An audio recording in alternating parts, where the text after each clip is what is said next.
Stephen, I'm going to start with you.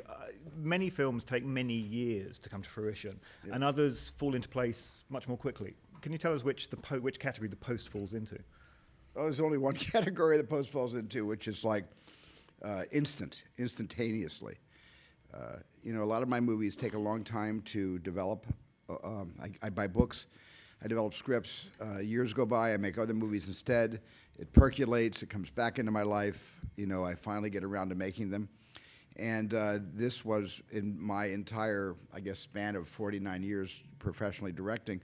I've never had a film come together this quickly. So the reason for that urgency in that case, can I ask, had a certain presidential election back in 2016 gone in a different direction, would there still have been that impetus behind the film? Or are the issues bigger than one president? I think the issues are much bigger than one administration.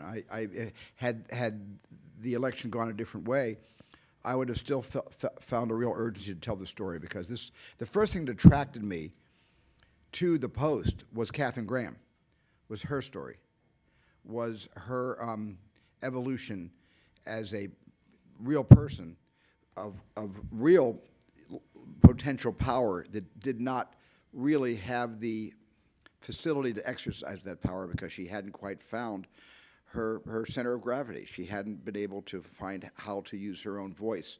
And that is part of her autobiography, My Story. That is something that's been written about and talked about. I knew that about Katharine Graham, and so before the obvious comparisons between 2017 and 1971, before all of those, it was the Katharine Graham story, and then eventually the Ben Bradley-Katharine Graham relationship that would have made a good movie, whether it had been in the last election cycle, had that gone differently, or at any time. Ladies and gentlemen, you're watching Hey You Guys! Hey You Guys, huh? Hey You Guys. Is that from the Goonies? It is indeed, yes. Nice. Hey